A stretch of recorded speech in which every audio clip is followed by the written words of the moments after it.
Magandang gabi po sa inyong lahat mga kapatid at mga kaibigan. Kasama po ng aming mga bisita at mga inaaralan sa Biblia. Kasama din po ang ating mga kasama na nasa video conference Zoom sa gabing ito. Malugod namin kayong tinatanggap sa pulong ng mga saksi ni Jehovah para sa araw na ito. Pasimulan po natin ang ating pagpupulong sa pamamagitan ng pag-awit ng papuri sa Diyos na Jehovah.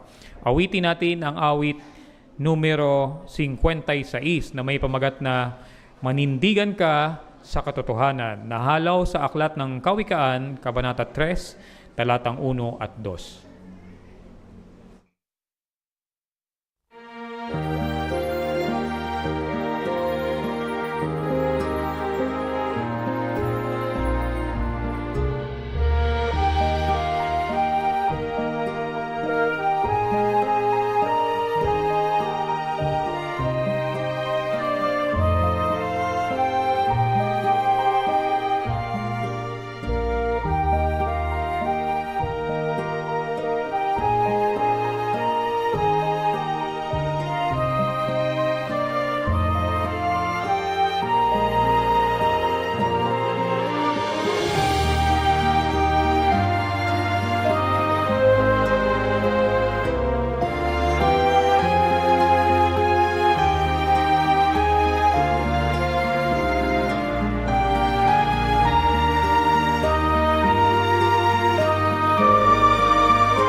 Nagpapasalamat muli tayo sa Diyos na Jehovah sapagkat tayo ay muli niyang pinaglaanan ng espiritual na pagkain sa gabing ito sa ating pagpupulong. Ang ating programa ay sasaklawi ng 2 kabanata ng aklat ng Jeremias, ang kabanata 4, 5 at 6 o 3 kabanata ng aklat ng Jeremias. At binubuo ito ng 3 bahagi, ang kayamanan mula sa salita ng Diyos, maging mahusay sa ministeryo at pamumuhay bilang Kristiyano. Ang ilan sa mga tampok na bahagi na ating mapapakinggan ngayong gabi ay ang paksa na iwasang mahawa mula sa espiritual na pagkakasakit ng Huda. At ang isa pa ay ingatan ang puso mo mula sa maling impormasyon. Siyempre pa, tayo ay makakapakinig muli ng mga pagtatanghal at bahagi ng ating mga sasanaying mga estudyante sa gabing ito. Bueno, tayo ay magpasimula na sa unang bahagi, sa kayamanan mula sa salita ng Diyos. 10 minutong maiksing pahayag na may paksang iwasang mahawa mula sa espiritual na pagkakasakit ng Huda. Ito po ay gagampanan sa atin ni Brother Christian Calso.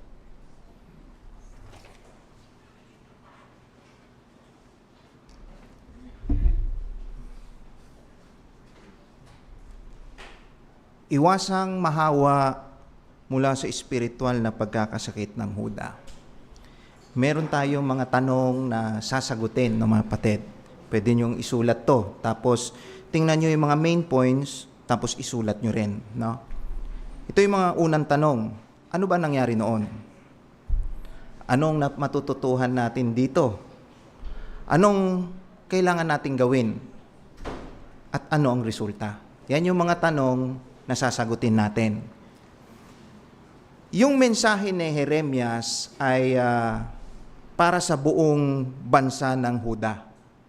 Pero, pangunahin dito yung mga lalaki, babae, bata, may edad na nakaalay na kay Jehovah. Dahil nakipagtipan sila, nakipagkasundo o kontrata sila kay Jehovah. Para talaga yan sa mga nag-alay. Okay? Yun muna. Doon muna tayo. Yun yung main point. Itong mensahe ay para sa mga nag-alay na kay Jehovah. Okay? Basahin natin itong Jeremias 4:14. Ayun. Kalimutan ko yung Biblia. Dito na lang. Magpatuloy kayo para kay Jehovah. Okay? At alisin ninyo ang mga dulong balat ng inyong puso, kayong mga taga-Huda at mga taga-Jerusalem. Kung hindi ay sisiklab ang galit ko gaya ng apoy, dahil sa masasamang ginagawa ninyo, magliliyab ito at walang makapapatay nito. Sa 14, linisin mo ang puso mo mula sa kasamaan, o Jerusalem, para maligtas ka. Hanggang kailan ka mag-iisip ng kasamaan? Okay. Nakita niyo yung word na magpatuli. Ito yung magpatuli na hindi ito yung tinatanggal yung foreskin ng penis or dulong balat ng ari ng lalaki. Hindi yon. Okay? Bakit natin sabing hindi yon? Kasi sabi niya doon sa Jeremias 4:14, kayong mga taga-Huda at taga-Jerusalem. Compose yun ng lalaki at babae. Kaya hindi ito yung pagpapatuli na circumcision na nasa isip natin. Ano yung tutuliin? Sabi diyan, sa nakita natin sa 4, yung dulong balat ng inyong puso. Yun ang tutuliin. Yung puso, dulong balat. Bakit? Ano bang ibig sabihin nun? Inaalis nito yung ano yung nasa isip mo. Ano yung damdamin mo? Ano yung motibo mo? No? Na di kalugod-lugod o madumi sa paningin ni Jehovah para maging manhid yung puso. Nakuha nyo? Kasi kapag isipin nyo, no, sige, gawin na nating literal. Ang lalaki kapag nagpatuloy o sabihin na natin tinanggal yung balat, kumbaga mas sensitibo, mas madaling hindi siya hindi na makapal. Kumbaga madaling tamaan, madaling maunawaan, makaintindi, no? Yun yung point dito, mga kapatid. At yung pagtutuloy si puso dito, mga kapatid, pwede rin tong pagtutuloy sa tainga. Kung titingnan niyo yung Gawa 7:51, anong ibig sabihin doon? Yung mga bingi. Ibig sabihin, dapat wag magbingi-bingihan, magpatuloy rin. Yun yung point dito. Kailangan linisin nyo yung motibo, isip, damdamin. Yun yung pagtuli sa puso. Okay? Maliwanag ba yun? Kaya nga, kung titingnan nyo yung 14, sabi dun sa verse 14, no, linisin yung puso mula sa kasamaan.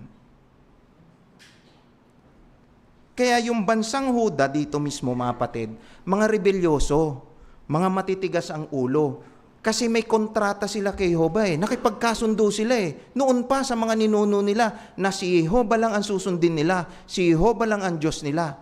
Pero anong ginawa nila? Sa ibang Diyos sila, sa mga banyaga, sa mga idolo. Yun yung sinamba nila. Kaya dito, mga matitigas ang ulo. Sila, rebelyoso. Kasi hindi nila pinakinggan yung panata nila, hindi sila sumunod sa panata nila o kasunduan na si Jehovah lang ang dapat sambahin. Basahin naman natin tong Jeremias 5:31, no, mga kapatid. Sabi dito, ang mga propeta ay nanguhula ng kasinungalingan. At ang mga saserdote ay naghahari-harian. Okay? At yan ang gusto ng sarili kong bayan.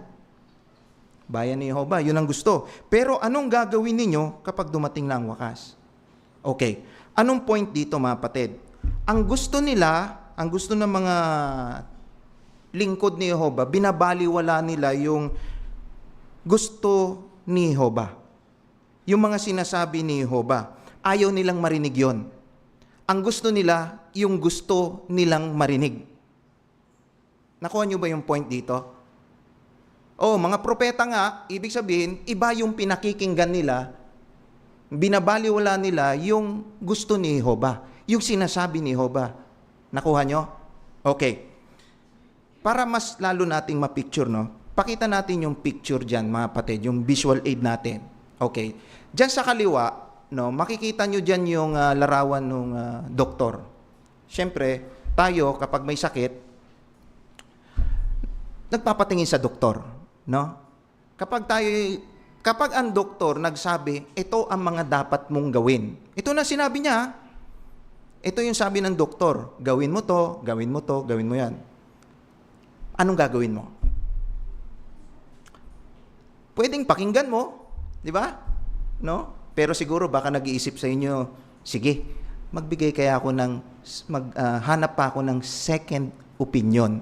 Kasi ayaw mo marinig o ayaw mo yung paraan ng kanyang paggagamot, no? Ayaw mo. Okay. Pero doon sa kanan, doon sa kanina sa picture, no? Tingnan nyo, anong ginagawa ng babae? Saan siya humihingi ng tulong? Sa Biblia. Anong point dito, mga kapatid? Si Jehovah, siya yung doktor. Doktor natin sa spiritual. Dito mga kapatid, wala nang second opinion. Wala. Siya lang ang dapat niyong pakinggan kung ano yung sinasabi ng Biblia. At siya yung doktor natin. At hindi lang siya doktor, siya yung gumawa sa buhay natin. Nakuha niyo ba yan mga kapatid? Nakuha niyo yung point dito? No? Na si Jehovah dapat talaga nating pakinggan. Dahil kung hindi, mahahawa tayo ng spiritual na, ang tawag dito, mahawa tayo ng pagkakasakit sa spiritual. Kaya kung halimbawa, okay, salamat sa ating visual aid. Kung halimbawa, mga kapatid, ang isa, halimbawa, ako, sabihin na natin, ako ay rebelyoso, no? Ayaw kong pakinggan, no? Ayaw kong pakinggan. Ngayon, ang gagawin ko, magpapatuli ako. Aalisin ko yung ganong motibo. Kasi si Jehovah ang nagsabi nito. Ano natin to eh? Kontrata natin to eh. Nangako nga tayo sa public eh, di ba mga kapatid? Na si Jehovah ang Diyos natin at tutularan natin si Jesus. At susundin yung organisasyon niya, di ba? At ganun din dito. Nakukuha nyo ba yung point? Kaya kung meron naman, halimbawa, ang isa, may sakit na ganon. Ganon ang ginawa, rebelyoso, hindi talaga. Iwasan nyo na para hindi kayo mahawa. Bakit? Basahin natin itong Jeremias 6:17-19. Sabi dito, at nag-atas ako ng mga bantay para sabihin, magbigay pansin kayo sa tunog ng tambuli. Pero sinabi nila, hindi ka magbibigay pansin. Kaya makinig kayo o mga bansa at alamin ninyo o kapulungan kung ano mangyayari sa kanila. Makinig ka o lupa, magdadala ako ng kapamakan sa bayang ito bilang bunga ng sarili nilang mga pakana dahil hindi sila nagbigay pansin sa mga sinabi ko at itinakwil nila ang kautusan ko. Nakita niyo mga kapatid, anong pwede mangyari kung hindi natin susundin si Jehovah? Itatakwil niya tayo. Katulad, sabi nga dun, mag-aapoy ng galit si Jehovah na yung apoy na yon ay walang makapapatay. Kaya nakita natin dito mga kapatid, anong kailangan natin? Tayo'y nanata kay Jehovah bilang mga lingkod niya. Nanata tayo na paglilingkuran natin si Jehovah, gawin natin yon. Sundin natin yung utos niya. Kung anong sinabi niya.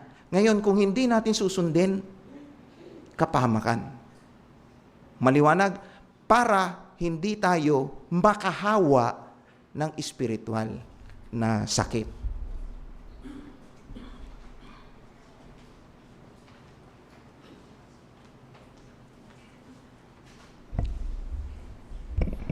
Maraming salamat, Brother Calso, sa malinaw na pagharap sa amin ng paksa sa unang bahagi ng kayamanan mula sa salita ng Diyos.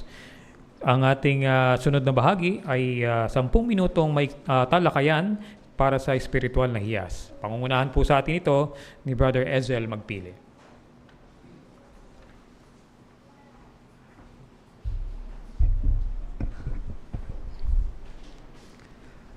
Umpisahan po natin sa Jeremias 4:10. Sinong gusto magbasa? Okay, Sister Villavicencio po.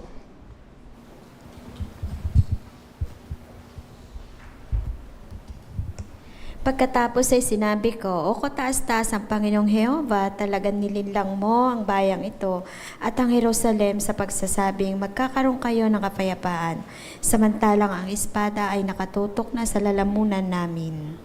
Salamat. Dito sa tanong, sa paanong paraan nilinlang ni Jehova ang bayan niya? Okay, kay Sister Chares.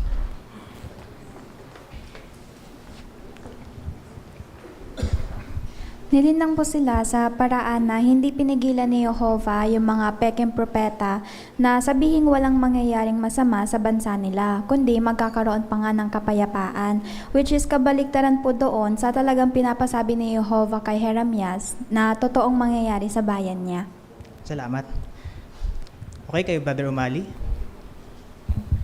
So, nung panahon ni Jeremias, meron ng fake news. So, ang abiso ni Jehovah, huwag makinig. Ganon din sa atin, maraming fake news tungkol sa mga saksi nanggagaling sa iba't ibang mga taong matatalino, kumbaga, kunyari. Pero ang application nito, ang tanong, kung isi-share ko yung mga fake news na nababasa, napapakinggan ko, napapanood ko, nalilinlang ko rin ba yung ibang mga kapatid? O iiwasan ko agad, hindi ko na ikiklik, hindi ko na papanoorin, hindi ko na babasahin. Kaya magandang application sa ating modernong panahon. Mahusay. Kung hindi si Jehovah yung talagang pinanggalingan ng hula na to, sino-sino ba sila? Merong isang pinangalanan dito eh. Dito sa reference natin. Sino yon? Okay? Si Sister Nablea? Mga propetang bulaan. Kaya nangangahulugan din sa talata na hindi ibig sabihin na literal na si Jehovah ang naglinlang sa kanyang bayan. Ipinapakita lang ng talata na ang emosyon ni Jeremias at ang sitwasyon kung saan ang mga tao ay nalinlang dahil pinili nilang paniwalaan ang maling mensahe kaysa sa katotohanan. Salamat. Saka dito, specificong binanggit si Pasur.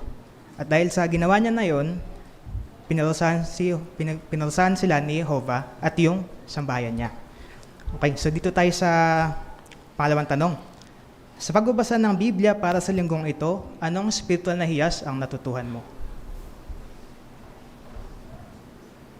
Okay, kay Sister Quiñones. Nagustuhan ko po yung Jeremias 4:2 na kung saan makakatanggap ng pagpapala mula kay Jehovah yaong mga nagsisisi, nanunumbalik, at nagsusumamo. So paano natin ito ikakapit sa ministry? May mga pagkakataon, may mga Bible study tayo na ayaw magpa-study for 1 month. Sasabihan ka na balikan mo na lang ako siguro after 1 month pag okay na ako. So obviously, yung study, may sakit yon. May sakit sa spiritual. Ibig sabihin, may mga bagay na mabigat sa kalooban niya na hindi na raw niya alam kung saan kukunin yung solusyon. Pinahihinto ka niya ng Bible study. Kaya maaari natin kahit hindi tayo nag-i-study, pwedeng pa isa-isang teksto, kagaya nito, pwede natin sabihin sa kanya na yung pagpapala na tinutukoy dito, ito yung solusyon, kapayapaan ng isip at masayang buhay na mula sa Bible. Salamat po. Okay, kay Sister Libres.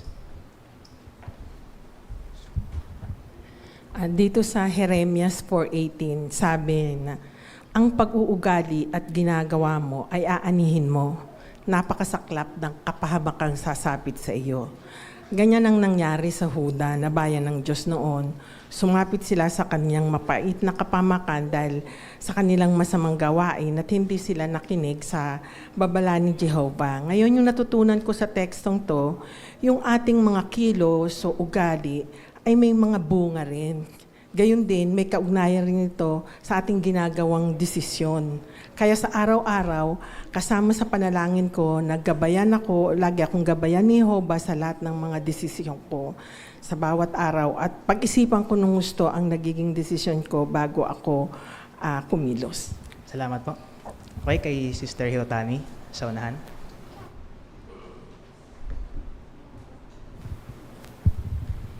Nagbigay pansin ako sa Jeremias 5:4. Sinabi rito na kumikilos sila ng may kamangmangan dahil hindi nila alam ang daan ni Jehovah. Gusto ni Jehovah na makinig tayo sa Kanya upang malaman natin ang Kanyang daan. Oo, hindi tayo perpekto at napakahirap sa atin na sundin ang lahat ng Kanyang utos. Subalit kung atin tatandaan na tayo ay nilalang sa wangis ng ating Diyos na Jehovah, may katangian tayong pag-ibig, karunungan, katarungan at kapangyarihan. Kaya hindi ba makatarungan ng Diyos upang umasa siya kung gugustuhin natin magbago? Magagawa natin ito. At manalangin sa Kanya, tutulungan tayo, mas malaman pa natin ang Kanyang daan nang magawa natin ito. Okay, salamat. Kay Sister Calso. Jeremiah 5:18, isang napakaling assurance ito sa ating mga saksi ni Jehovah, ang pananalitang hindi ko kayo lubosang lilipulin sa panahon ng malaking kapikitian o pinagkakalamak sa Armageddon. Kayo ngayon pa lamang, ipakita natin ang sa ating salita at gawa kung ano man ay pinag-uutos sa atin habang may panahon pa. Salamat po. Okay, kay Sister Magpili.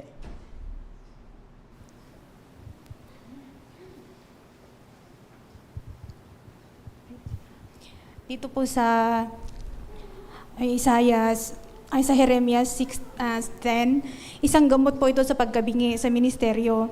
Ang kasalukuyang balita tungkol sa nangyaring lindol ngayon sa Mindanao, kasi ang sangkakristyanuhan ay to see is to believe. Magandang pagkakataon ito para ipaalala ulit ang mga tanda na malapit na ang wakas. Mahusay. Okay, pwede pa 3 o 4. Okay, kay Brother Belmonte.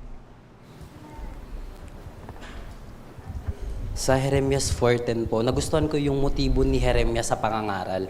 Bagamat alam niya na mas gusto ng mga tao na paniwalaan kung ano yung sinasabi ng bulaang propeta kaysa sa kanya, hindi pa rin siya napigilang sabihin ang mensahe ni Jehovah. Kasi kahit ilan lang sa kanila yung makinig o magbago, mas okay na yun kumpara sa hindi niya masabi. Kaya sa application po, sa bahay-bahay, kahit na pilit ng mga tao na tinatanggihan yung mensahe natin, dahil alam natin ang mga tao nagbabago, sasabihin pa rin natin yung mensahe kasi buhay yung nakasalalay dito. Salamat. Okay, kay Brother Mihulio.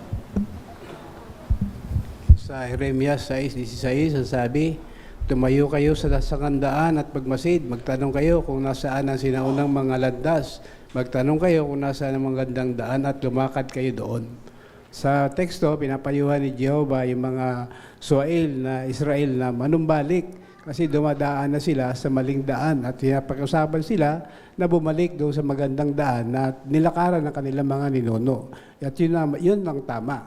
Kaya sa pagkakapit, pwede rin nating itanong sa ating sarili, suriin natin yung ating sarili panahon upang matiyak natin kung tayo ba ay lumalakad pa rin sa katotohanan. Natutuhan natin nung unang tayo ay natuto ng Biblia.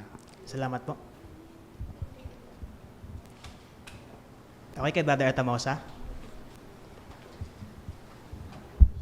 Sa Jeremias 4:22, ipinakita ng talata ito na mahusay ang mga tao sa paggawa ng masama pero hindi alam nila kung paano gawin ang tama.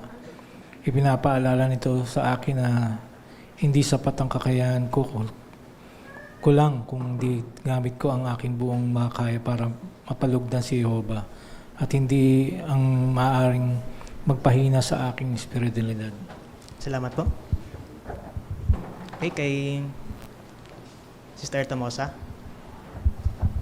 Sinabi po ni Jehovah sa Jeremias 6:8, makinig ka sa babala, O Jerusalem, para hindi kita talikuran at kasuklaman. Naging paalala po ito ni Jehovah, di lang noon, lalo na pong higit sa panahon ngayon na nabubuhay na tayo sa mga huling araw. Kaya isang katalinuhang seryosohin po ang mga updates at announcement ng governing bodies, maging instruction sa kongregasyon dahil patunay na bago po kumilos si Jehovah, nagbibigay siya ng mga babala para sa ating mga kaligtasan. At thankful po ako sa pagiging maalalahanin Diyos ni Jehovah para sa atin na nabayan niya po. Salamat. Guys, maraming salamat po sa mga nag-share ng mga sagot, sa mga tinatawag. Bawi tayo next week.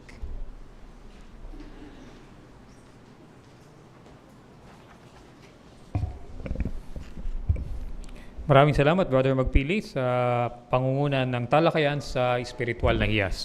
Dumakot tayo mga kapatid sa unang estudyante na ating sasanayin sa gabing ito. Ang kanyang pagsasanay ay pagbabasa ng Biblia at ang material na kanyang babasahin ay ang aklat ng Jeremias, Kabanata 5, mga talatang 1 hanggang 11. Sa loob ng 4 na minuto, tunghayan natin ang bahagi ni Brother Odi Belmonte.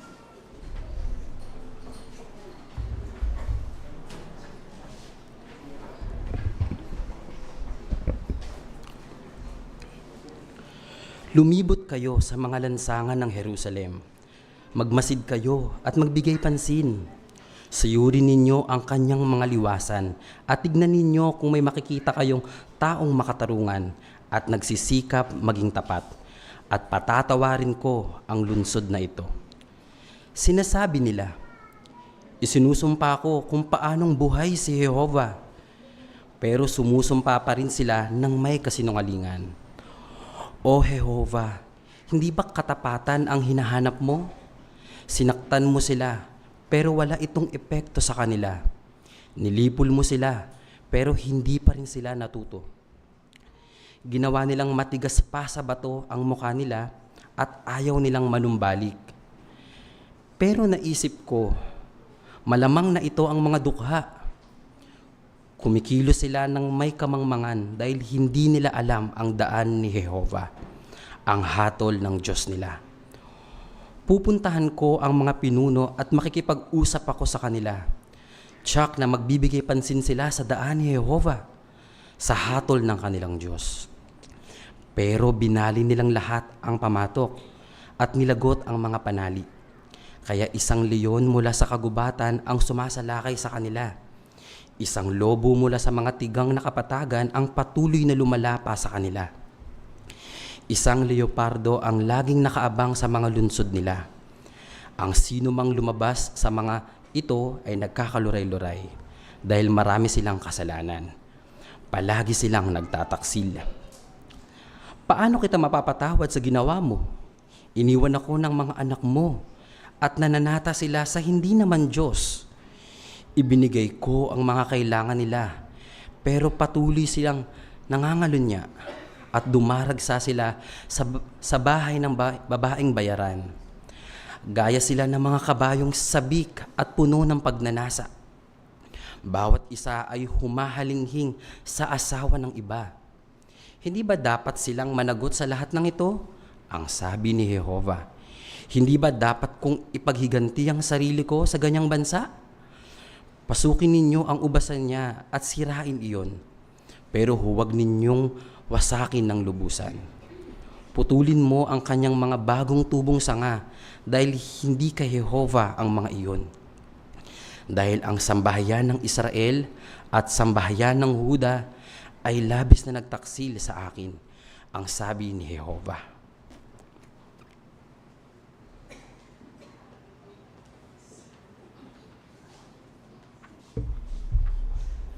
Maraming salamat, Brother Belmonte, sa mahusay na pagganap ng iyong bahagi.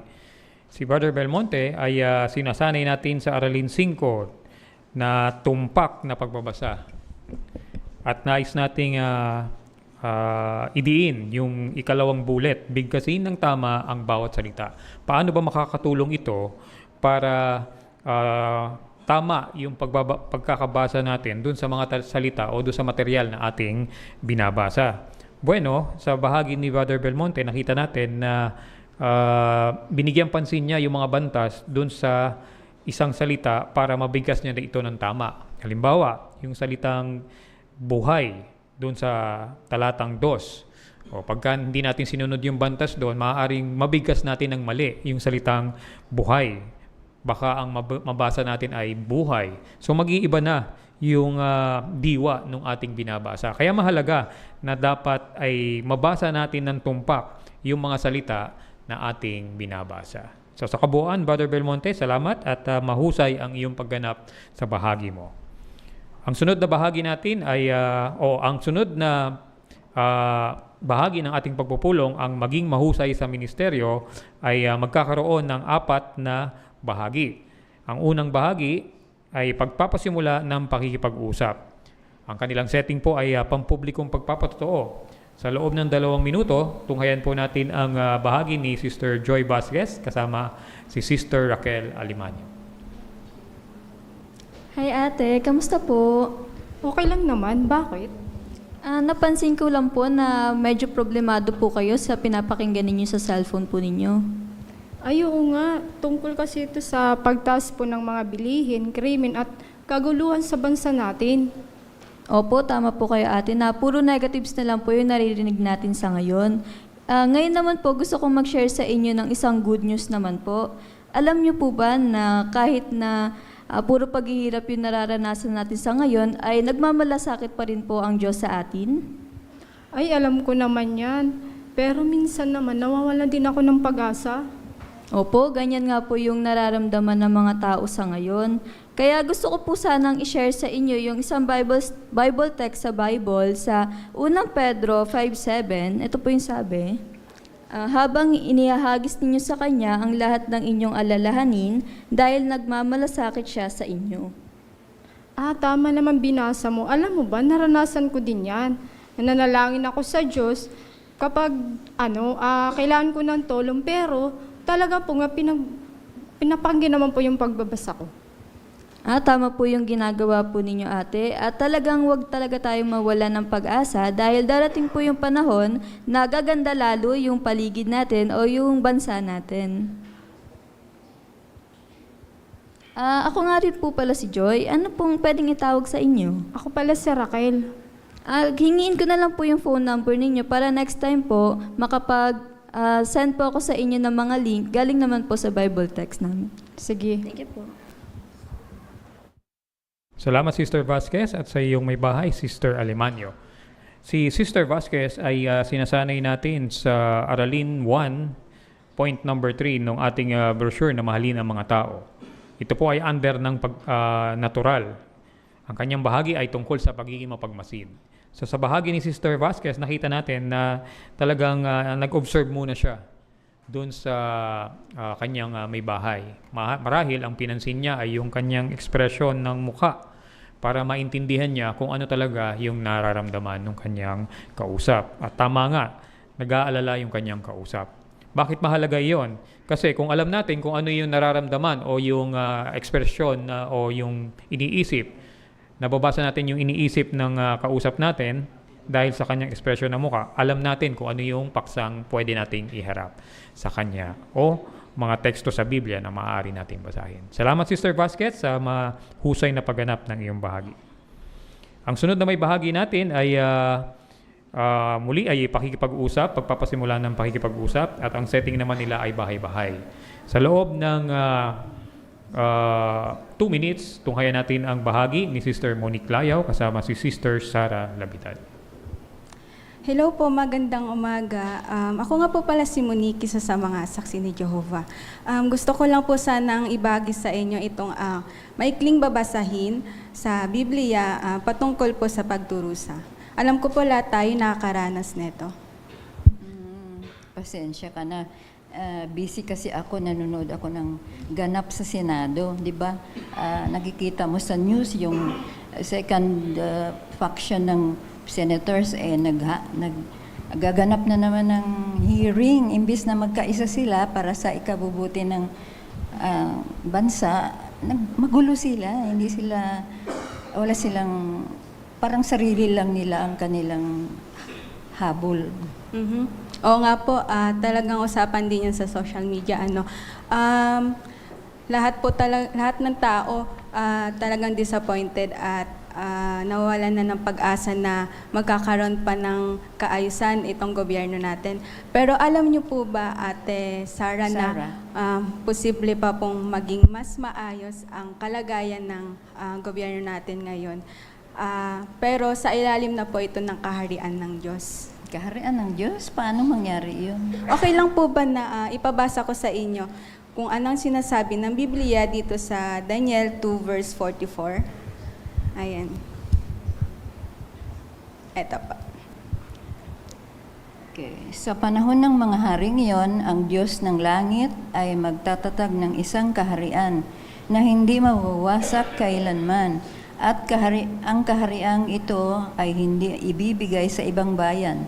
Dudurugin ito at wawakasan ang lahat ng kahariang iyon at ito lang ang mananatili magpakailanman.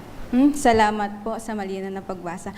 Malinaw lang po na sinasabi sa atin ng Biblia na magkakaroon or magtatatag ang Diyos ng isang karyaan na hindi mawawasak magpakailanman. Ibig sabihin lang po nito, yung itinakda niyang mamumuno para sa atin ay mayroong pagkakaisa, hindi nagkakagulo, at may isang batas na sinusunod. Yun po ay yung panatilihin na maging maayos at maging maayos ang kalagayan natin at hindi maghihirap. Taliwas po ito sa taliwas po ito ngayon sa nararanasan natin. Kailan mangyayari yan? Kung okay lang po, kung nanaisin din po ninyo, sasagutin ko po yan sa pagbalik ko sa ganitong araw at oras din. Okay lang po ba sa inyo yun? Okay lang, sige, okay. Balik ka. Salamat po. Salamat, Sister Monique, at sa iyong may bahay, Sister Sara. Si Sister Monique ay sinasanay natin doon sa aralin sa mahalin ng mga tao may kinalaman sa makibagay. So sa bahagi ni Sister Monique, nakita natin kung paano siya nagpakita ng pakikibagay sa pamamagitan ng inalam niya kung ano yung iniisip ng kanyang may bahay. Tinanong niya. So base doon sa kanyang bahagi, may kinalaman sa politika.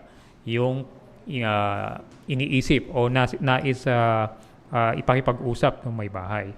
May magandang payo dito. Huwag mong ipilit na ipakipag-usap ang paksang pinaghandaan mo. Bakit kaya? Kasi kung ipipilit natin at salungat iyon dun sa iniisip o kaya dun sa gustong pag-usapan ng ating may bahay, baka mawalan siya ng interes. Doon sa bahagi ni Sister Monique, hindi naman niya inayunan yung issue doon sa gobyerno. Sa halip, ginamit niya iyon para iharap naman yung kaharian ng Diyos. So mahusay, Sister Monique, ang pagganap mo sa iyong bahagi. Salamat sa inyong dalawa ni Sister Sara. Ang sunod na may bahagi natin, ang setting ay pakikipag-usap muli at para sa di formal na pagpapatotoo. Tunghayan natin ang bahagi ni Sister Regine Centillas kasama si Sister Marilyn Torres. Hi ate, buti naabutan ulit kita. Nung nakaraan kasi bumalik ako pero hindi daw po kayo nagtinda. Ay oo, nagbakasyon kasi ako last week dun sa anak ko. Ay, ganun po ba? Kamusta po kayo? Okay naman. Mabuti naman po kung ganun. Kaya po ako bumalik kasi para ipagpatuloy yung napag-usapan natin last time. Naalala mo po ba? Ay oo, yung about sa pangako sa Biblia na magiging paraiso ang lupa. Alam mo, Regine, hindi naman talaga ako naniniwala sa Biblia. Pero medyo nahirapan lang ako maniwala dyan. Ganun po ba? Alam nyo ate, hindi po kayo nag-iisa. Maraming tao po talaga sa ngayon ang hindi naniniwala sa Biblia. Pero pwede ko po bang malaman kung bakit? Nung una naman naniniwala ako sa Biblia. Pinalaki kaming reliyoso ng mga magulang namin. Pero habang tumatagal kasi nakikita kung ano mga nangyayari sa ngayon. Kaya nahirapan akong paniwalaan ang mga pangako at salita ng Diyos sa Biblia. Naintindihan ko po kung bakit ganyan yung nararamdaman nyo.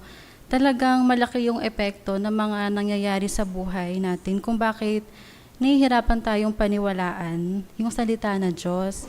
Pero if okay lang po, tanungin po kita kung naniniwala pa naman po kayo na may Diyos. Ay, oo naman, naniniwala ako na may Diyos. Hindi lang ako masyadong naniniwala na Biblia ang paraan na ginamit niya para kausapin tayo. Makakatulong po kaya kung pag-uusapan natin yung ilang ebidensya kung bakit natin masasabing ang Biblia ang salita ng Diyos? Oo naman. Ano nga ba ang ilang patunay na Biblia ang salita ng Diyos? Sige po. Ipanood ko po muna sa iyo yung isang video na nakatulong po sa akin para maniwalang ang Biblia ay salita ng Diyos. Ang title po ng video, Sino ang author ng Biblia? Panoodin po natin. Kaya dun po sa video ate, ipinaliwanag na kahit mga tao yung sumulat ng mga aklat sa Biblia, gumamit po ang Diyos ng banal na espiritu para patnubayan sila. At kung paanong kaya natin makipag-communicate sa ibang tao na malayo sa atin, mas lalong kaya po ng Diyos na gumamit ng mga tao para ipaabot yung mensahe niya sa atin. Kasi siya yung may lalang natin. Sa bagay, pero hindi pa ako masyadong kumbinsido. Pwede kang bumalik, pag-usapan natin ulit yan. Oo naman po. Balik po ako ulit next week. Gantong oras din po para pagpatuloy yung napag-usapan natin na at yung ilan pang ebidensya na kung bakit natin masasabing ang Biblia ay salita ng Diyos. Sige. Maraming salamat, Sister Centillas, at sa iyong may bahay, si Sister Torres. Si Sister Centillas ay sinasanay natin para dun sa paksa na magpakita ng empatiya. Ito po ay under pa rin nung paksang mabait sa mahalin ang mga tao na brochure. Dun sa bahagi ni Sister Centillas, nakita natin na hindi siya payo ng payo. Una sa kanya, yung pakikinig dun sa kanyang may bahay. Ano yung sinabi ng kanyang may bahay? Sinabi niya sa kanya, kay Sister Centillas, yung mga bagay na ikinababahala niya. At ginamit iyon ni Sister Centillas para buksan yung paksa may kinalaman sa kung paano tayo makakapagtiwala sa Biblia. Bakit natin maaasahan yung Biblia na makakatulong sa atin? At ano yung ebidensya na totoo ang mga sinasabi sa Biblia? Salamat, Sister Centillas, sa mahusay na pagganap ng iyong bahagi. At ang ating huling sasanayin sa gabing ito para sa assignment na ipaliwanag ang paniniwala mo. Ang kanyang paksa ay bakit tayo tinatawag ng mga saksi ni Jehovah. Tunghayan natin ang bahagi ni Sister Andrea Libres kasama si Sister Maybelline Adriatico. Andrea, kamusta ka naman? Okay lang naman po ako, ate. Excited nga po ako ngayon kasi malapit na po yung pasukan namin sa school. Oo nga no, back to school na nga pala kayo. May goals ka ba ngayong school year? Opo, ate. Madami po actually. Isa na din po yung mas mapataas ko po yung grades ko ngayon at yung mas makilala ko pa po si Jehovah. Magandang goal nga yan, Andrea. O bago tayo mag-proceed sa Aralin 10 ng Masayang Buhay, may tanong ka ba tungkol sa tatalakayan natin ngayon? Opo, ate. Yung tanong ko po is yung, bakit po ba kayo tinatawag na mga saksi ni Jehovah? Magandang tanong nga yung naisip mo, Andrea. Unahin natin yung salitang saksi. Ano nga ba yung saksi? Ano nga ba yung ibig sabihin ng saksi o witness? Ito yung isang tao na nakaalam or nakakita ng nakakita. So para po yung mga witnesses sa trial court, no? Tama. Tinatawag kaming grupo ng saksi ni Jehovah dahil nagsasabi kami ng katotohanan tungkol kay Jehovah. Alam mo ba yung sinasabi ng witness bago siya magsalita sa korte? Naalala ko po yung ate, yung sinasabi na the truth and nothing but the truth po. Oo, tama. Ang ibig sabihin nun ay nangangako siya na magsasabi ng totoo. Ganon din kami mga saksi ni Jehovah. Binabahagi namin sa iba yung natututuhan namin mula sa Biblia. At isa pa, pinapakita rin namin na sa paraan namin pamumuhay namin na mahal namin si Jehovah at sinusunod namin siya. Ganun pala yun, ate. Ang ganda naman po pala ng ibig sabihin ng tinatawag sa inyo. Oo, at alam mo ba na nakasulat din sa Biblia ang tawag na iyan? Pwede ko pang ipabasa sa'yo dito sa Isaiah 43:10.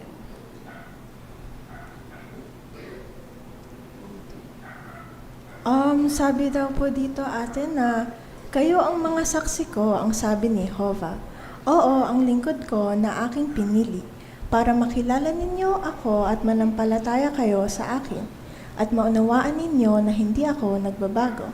Bago ako ay walang Diyos na ginawa at wala ring iba na kasunod ko. Ayan, salamat sa pagbasa mo, Andrea. No? So, ayon sa binasa mo, ano yung sinasabi ni Jehovah tungkol sa mga lingkod niya? Tinawag niya po silang mga saksi niya. Ayan, tama. Kaya tinatawag kami mga saksi ni Jehovah dahil gusto namin na tulungan yung iba na malaman. Dahil tinatawag kaming mga saksi ni Jehovah dahil gusto namin na tulungan yung iba na malaman yung katotohanan tungkol sa Kanya. Ganun pala yun ate. Ang ganda naman po pala. Ngayon ko lang po nalaman na ganun po pala yung meaning. Mas nagaganahan nga po akong maipakilala si Jehovah sa mga magiging kaklase ko po ngayon. Ayan. Natutuwa ako marinig yan. O sige, start na tayo. Pakibasa ng paragraph. Okay, maraming salamat Sister Adriatico at Sister Libres sa inyong bahagi. Nangyayari naman talaga sa totoong buhay yon, mga kapatid. Kahit na seryoso yung usapan ay meron pa rin pangyayaring hindi inaasahan. Bueno, doon sa bahagi ni Sister Adriatico at ni Sister Libres, sila ay sinasanay sa Aralin 7 ng ating brochure na maging mahusay sa pagbabasa at pagtuturo. Tumpak at nakakukumbinsi. Paano ba natin magagawa na talagang tumpak yung ating ipinakikipag-usap?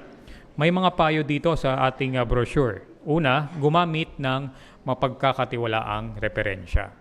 Ano yung mga referensya na meron tayo? Kumpleto tayo sa ating JW Library. Okay? Doon sa bahagi ni Sister Adriatico, ano yung referensya na ginamit niya? Yung Biblia mismo. So, pinakita niya doon kung paano o saan, ano yung ginamit ng mga saksi ni Jehovah para gamitin nila yung termino na saksi ni Jehovah. At hindi lang iyon, ipinaliwanag niya kung bakit angkop na gamiting saksi o gamitin yung salitang saksi para tawagin o kilalanin yung mga saksi ni Jehovah. Di ba? Sabi niya, kapag ang isang saksi, siya ay nangangatwiran base sa kanyang mga nakita, o natunghayan para sa isang tao. Sa katulad na paraan, sa Diyos na Jehovah. Okay, maraming salamat sa ating mga estudyante, mga kapatid. Tayo ay dadako na doon sa ikatlong bahagi ng ating pagpupulong ang pamumuhay bilang Kristiyano. Pero bago iyon, tayo po ay aawit muli ng papuri sa Diyos na Jehovah. Sabay-sabay nating awitin ang bilang 60 na may pamagat na buhay nila ang nakataya. Nahalaw po sa aklat ng Ezekiel, Kabanata 3, talatang 17 hanggang 19.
Sa unang bahagi ng ating pamumuhay bilang Kristiyano, ingatan ang puso mula sa maling impormasyon. Ito po ay 8 minutong pagtalakay na may kasama rin pong video. Ating tunghayan ang bahagi ni Brother John Carlo Dula.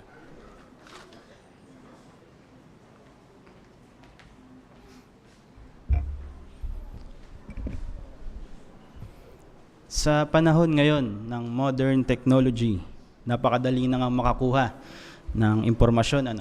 Dahil sa access natin sa internet, sa social media, hindi na tayo kailangan pa magbasa ng mga dyaryo, magbukas ng mga encyclopedia o makinig sa mga radyo para maging updated sa balita at makakuha ng impormasyon. Di ba mga kapatid? Sa sobrang dali na makakuha ng impormasyon sa panahon natin sa ngayon, gayon din kadali madaya o mabiktima ng fake news. Lalo na kung ang isang tao ay agad-agad na lang pinipindot yung share button kapag nakarinig siya ng bagong balita. Kaya ang resulta, kung sakaling fake news pala yung nabasa niya, nakikita din iyon ng mga kaibigan niya, ng mga tao nakakita ng post niya, tapos i-share din sa iba hanggang sa kumalat na ito ng kumalat. Kaya paano kaya tayo makakapag-ingat sa mga maling impormasyon sa ngayon? Panoorin natin yung video.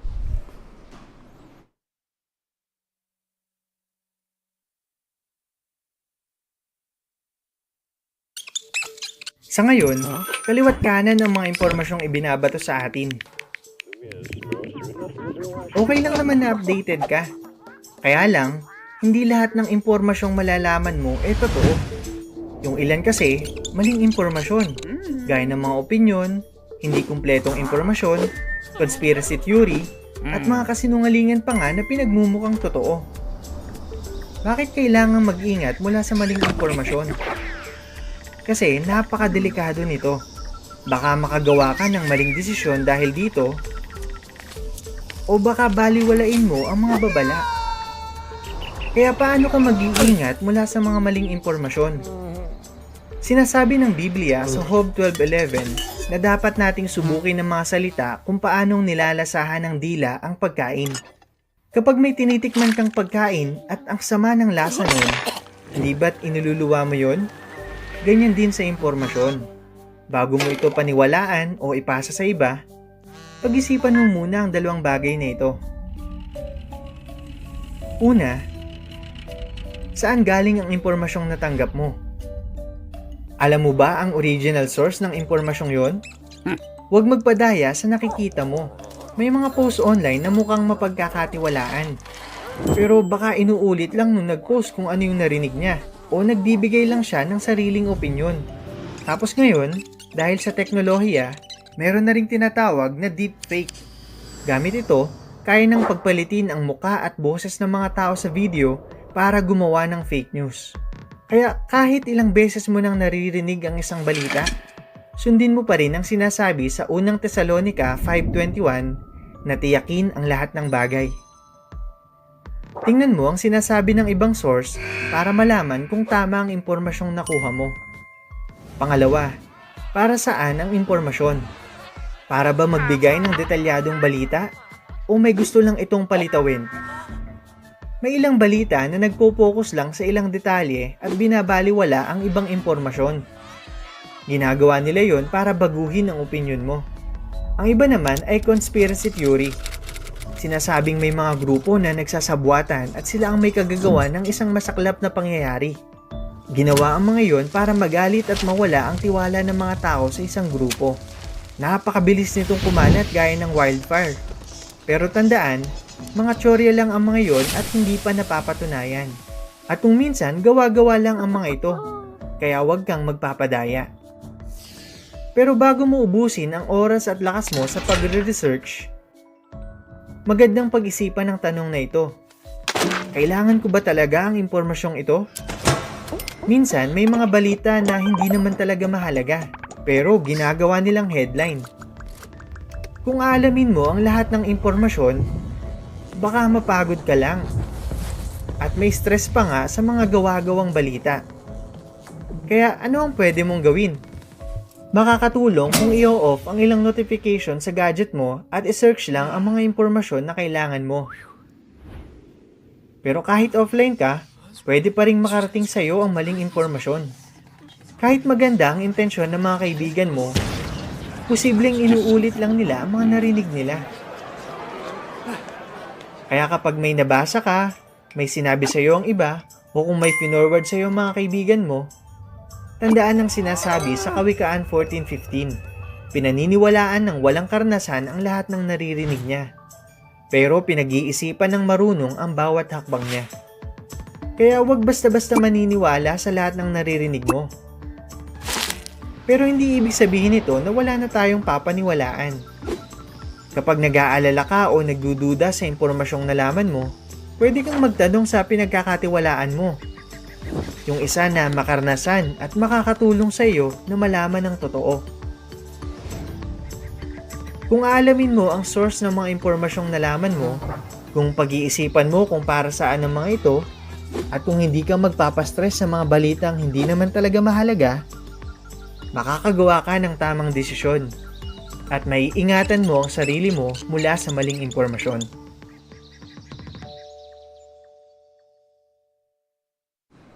Salamatan natin yung video, mga kapatid. Nakuha po natin yung unang tanong, bakit mapanganib ang mga maling impormasyon? Brother Bart.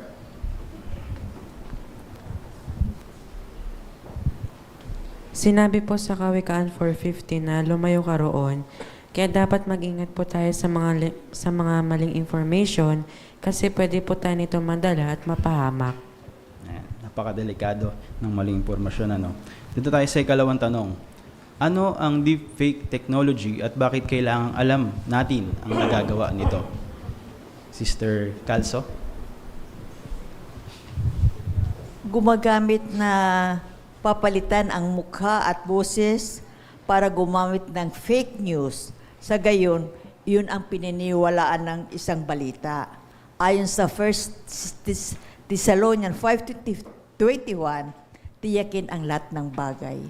Maraming salamat. Baka familiar kayo sa terminology na AI, mga kapatid. Ito rin yun.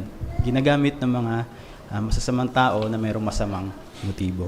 Kaya dito tayo sa huling tanong. Paano natin masisigurado na totoo ang isang impormasyon? Ano yung matutulong sa atin na binabanggit sa Job 12:11? Anong prinsipyo sa Bible?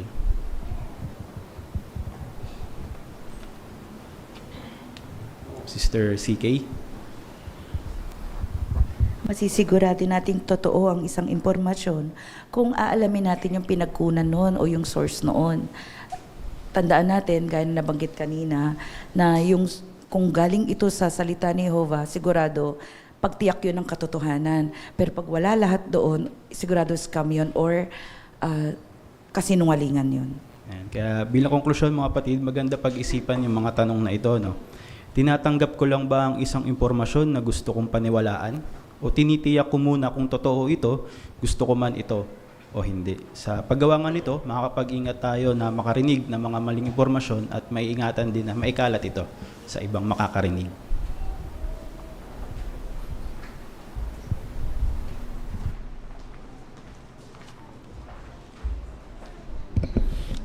Maraming salamat, Brother John Carlo Dula, sa pamumuna ng talakayan para sa unang bahagi ng pamumuhay bilang Kristiyano.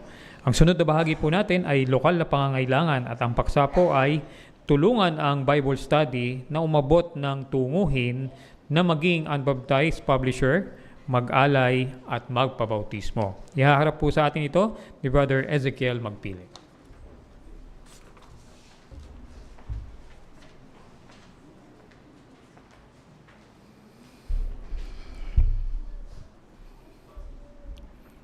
Tulungan ang mga Bible study natin na umabot ng mga tunguhin. Una, maging unbaptized publisher. Kalawa, mag-alay sa Diyos na Jehovah at magpabautismo. Sino sa atin sa gabing ito ang maraming Bible study o matagal ng Bible study, yung mga Bible study natin? Aalamin natin kung ang Bible study ba natin ay sumusulong o hindi. Una, kapag nagba-Bible study tayo, gamit yung aklat na Masayang Buhay, pagka nandun na tayo bago matapos ang isang aralin, i-assess natin sa kanya yung subukan ito. Bakit? Para saan ba yung subukan ito? Ito ay para sa kanya. Personal ito sa kanya. Dahil doon malalaman natin kung susulong siya sa espiritual.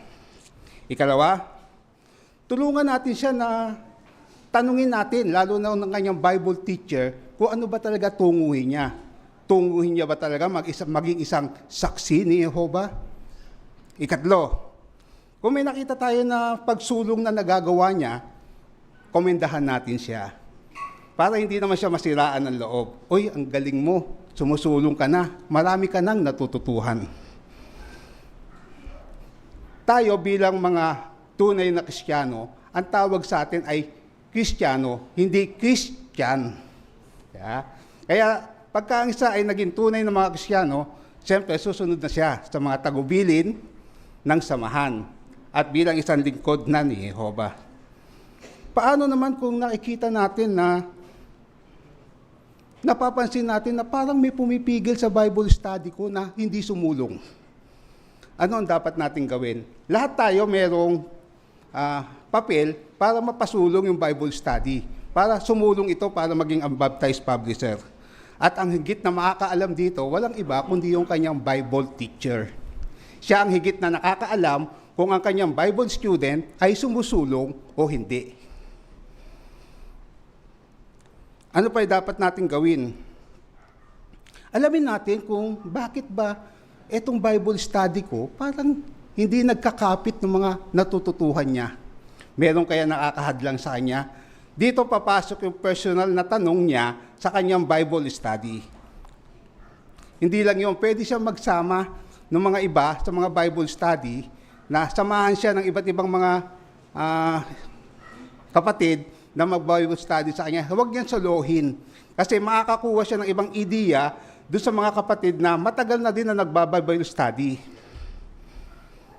Isa pa, kung sasabihin natin sa kanya yung mga dapat niyang pasulungin, kailangan natin ng lakas ng loob. Kailangan natin humingi sa Diyos na Jehovah ng tulong para masabi natin sa paraan na hindi masasaktan yung Bible study natin. Baka mangyari dyan, biglang tumigil ito pagka masakit yung pagkasabi natin sa kanila. Paano naman kung napansin natin na talagang hindi sumusulong yung Bible study natin? May mga paraan kung paano natin malalaman na hindi sumusulong ito. Una, makikita natin kung siya ay sumusulong, dumadalo na siya sa pulong. Check yun, dumadalo na siya sa pulong. Pero, isinasabuhay niya ba yung mga natutuhan niya? Medyo tagilid ng konti. Kasi tayo nakakaalam kung yung mga natututuhan niya, sinasabuhay niya ba talaga? Matapos na mapansin natin na matagal-tagal na siya nag-aaral ng Bible, tanungin natin siya ng personal. Gusto mo ba talaga maging saksi ni Jehovah? Malalaman natin yung sagot sa pamagitan ng tanong na iyon. Baka sabihin niya, tama na muna sa akin yung Bible study. Marami naman ako natututuhan. Saka na yung pagiging saksi. Pwede pa naman yan, gaya nung bagong ilinaw natin. Pwede pa naman dun sa pag nandiyan na yung malaking kapaghitayan. Pwede pa rin ako magpatuloy doon. Tandaan natin, nababasa ni Jehovah ang puso niya. Kaya kung doon pa lang siya magiging masigasig, hindi natin alam kung ano gagawin ng Diyos na Jehovah, kung maliligtas ba siya o hindi. Kasi noong time na yun, doon pa lang siya nagpatuloy, alam na ni Jehovah kung bakit. Kasi nakita niya na, ito na yung katuparan ng sinasabi ng mga saksi. Saan na ako ngayon papasok sa organisasyon ni Jehovah? Hindi naman tayo judgmental. Si Jehovah pa rin mahatol dahil nababasa niya yung puso natin. Kaya kung talagang napansin natin na yung Bible study natin ay hindi sumusulong, anong dapat natin gawin? Lalo na yung nagba-Bible study. Sabihin sa kanya na pag-isipan niya kung ano yung nakakahadlang sa kanya kung bakit ayaw niya pang maging unbaptized publisher. Tanungin natin sila. Kalawa, mabait na ipaliwanag sa kanya na pansamantala dahil hindi ko nakikita na sumusulong ka, tigil muna tayo.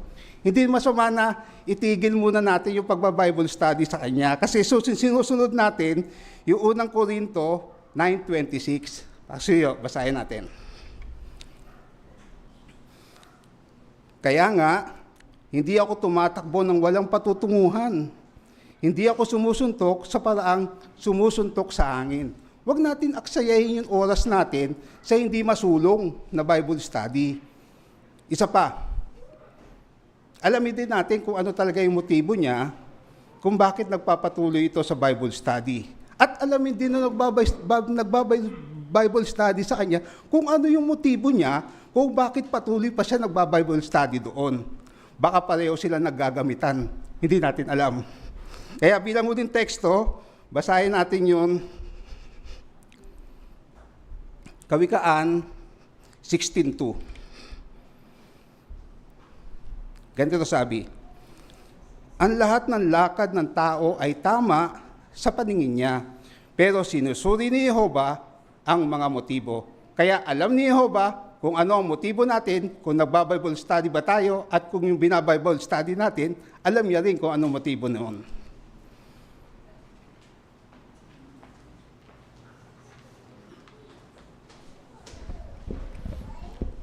Maraming salamat, Brother Magpili, sa mahusay o malinaw na pagharap sa atin ng paksan, tulungan ng mga Bible study na umabot ng mga tunguhin.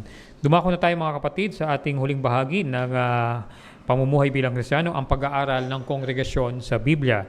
At ang ating tatalakayin sa gabing ito ay ang kabanata o ang aral 92 at 93 ng aklat na mga aral sa Biblia.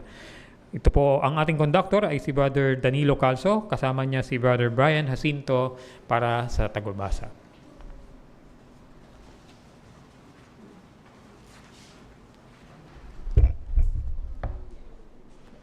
Okay, kung dala nyo inyong mga gadget, ay pasisimulan natin ang ating pag-aaral ng Biblia gamit ang aklat na mga aral sa Biblia. No? Umpisa na natin ngayon sa 92.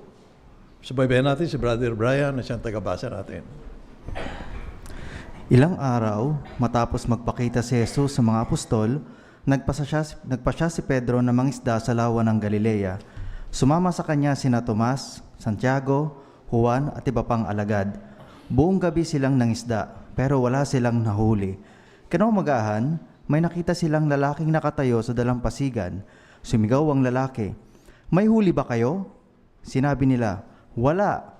Sinabi ng lalaki, "Ihagis niyo ang lambat sa gawing kanan ng bangka." Nang ihagis nila ang lambat, napuno ito ng isda at sa sobrang dami, hindi nila ito maisampa sa bangka. Nakilala ni Juan na si Jesus iyon at sinabi niya, "Ang Panginoon iyon." Agad na tumalon si Pedro sa tubig at lumangoy papunta sa dalampasigan. Sumunod naman ang ibang alagad sakay ng bangka. Pagdating nila sa dalampasigan, nakita nilang may nilulutong tinapay at isda.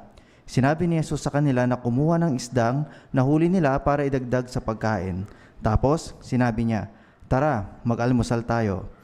Pagkatapos kumain, tinanong ni Jesus si Pedro, "Mas mahal mo ba ako kaysa sa pangingisda?" Sinabi ni Pedro, "Opo, Panginoon, alam mong mahal kita." Sinabi ni Jesus, "Pakainin mo ang aking mga tupa." Nagtanong ulit si Jesus, "Pedro, mahal mo ba ako?" Sinabi ni Pedro, "Panginoon, alam mong mahal kita." Sinabi ni Jesus, "Pastulan mo ang aking maliliit na tupa." Nagtanong si Jesus sa ikatlong pagkakataon. Nalungkot si Pedro kaya sinabi niya, "Panginoon, alam mo ang lahat ng bagay. Alam mong mahal kita." Sinabi ni Jesus, "Pakainin mo ang aking maliliit na tupa." Dinagdag pa niya, "Patuloy kang sumunod sa akin." Okay. Tanong natin, anong himala ang ginawa ni Jesus para sa mga mangingisda?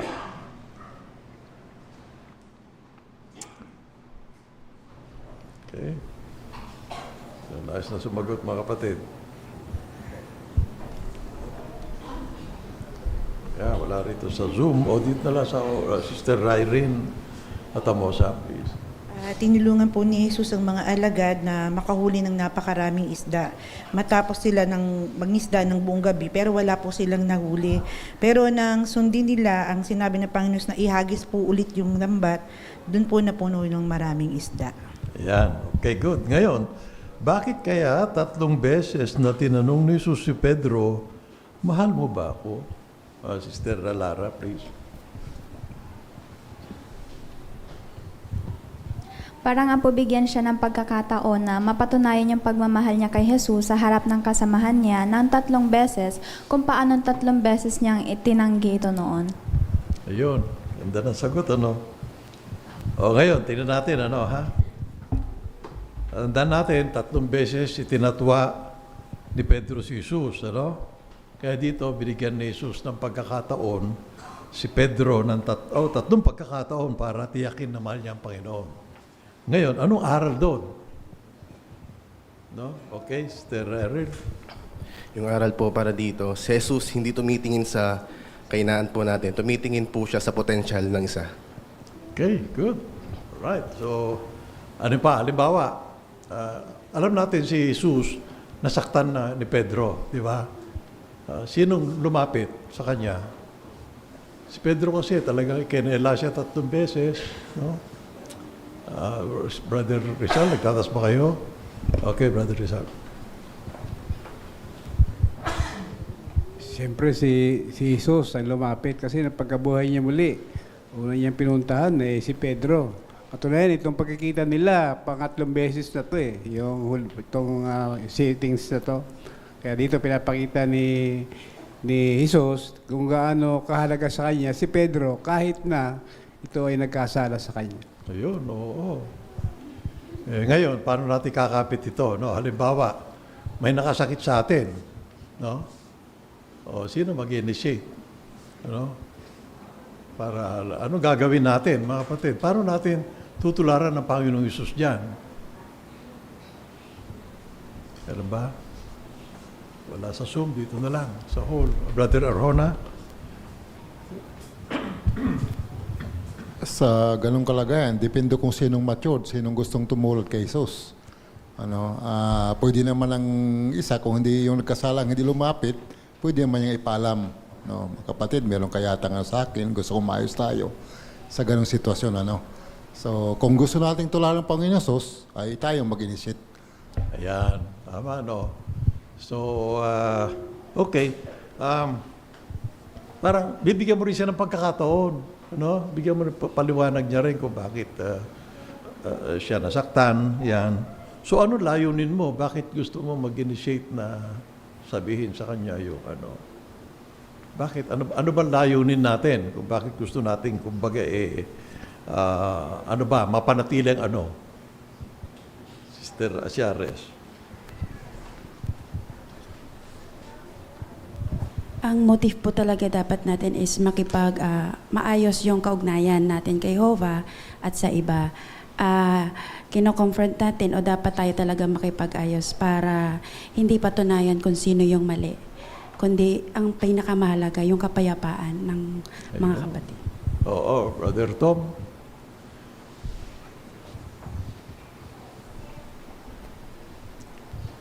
Pwede naman sanang hindi napansinin ni Jesus si Pedro. Kasi anak siya ng Diyos baka sabihin ni Jesus, tao ko lang naman ako yung anak, mataas ako. Pero hindi ginawa ni Jesus, mapagpakumbaba pa rin niyang tinanggap si Apostol Pedro kahit siya ay nagkamali. Ipinapakita lang doon kung gaano kamahal niya si Apostol Pedro. Yun, oo, ganda, no? Halimbawa naman, sa ibang banda naman, ikaw ang naka-offend. Alam mo, na-offend mo yung kapatid. Ano naman ang action gagawin mo? Ikaw ang naka-open kasi kanina na-open ko Ikaw mismo, alam mo na naka-open ka sa kanya. Ano gagawin mo? Brother Renz? Maganda yung isang parte doon sa sermon sa bundok ni Jesus, Mateo 5:23-24. Kung maghahandog tayo, iwan muna natin yun. Puntahan agad natin. Huwag nating patagalin. Bakit? Hindi lang apektado yung ugnayan. Apektado rin kasi yung quality ng paglilingkod natin. Babahay-bahay tayo, pero no, konsensya tayo. Naku, may kapatid akong natisod. Maganda, puntahan agad natin at kausapin. Tama, no? Brother Rizal, may nakita ka ba ibang punto? Alam natin na hindi madaling gawin yun kasi doon sa illustration, doon sa ginamit ni Jesus, may okasyon doon sa templo. Ngayon, sabi doon, iiwan mo muna yung handog mo bago ka makipag-ayos ka muna bago ka maghandog. Pansin natin, may celebration noon. Nasaan yung tao yun? Hahanapin mo kung saan lugar, kung saan siya nandun. Tapos saka ka palang babalik para maghandog. Kaya talagang isang malaking hamon para gawin yung bagay na yun. Pero kailangan gawin. Tama, ano? At maganda rin, i-reassure mo siya na talagang, kumbaga, na hindi lamang 3 beses mo siya assure. Maraming beses na i-assure mo siya talaga na sincere ka sa iyong paghingi ng tawad. Di lamang 3 times. 3 times kanina yun dito, no? Even more. Okay? Ngayon, tingnan natin yung caption text dito na Matthew 4:19. May sinabi yung Panginoong Isus na sumunod kayo sa akin. Tandaan natin, si Isus ay full-time. No? Yung mga sina Santiago at yung mga iba pang kwan dito, sino ba? Santiago, si Thomas, ano ba? Yung nandun, binanggit dito no? Si Juan, Santiago, Tomas, Pedro. Mga at least 6 months na silang lingkod ni Jehovah. 6 months na yan, no? At least 6 months. Si Jesus full-time. Anong gusto niyang ipahiwatig sa mga tagasunod niya nung sinabi niyang sumunod kayo sa akin? Sister Quiñones.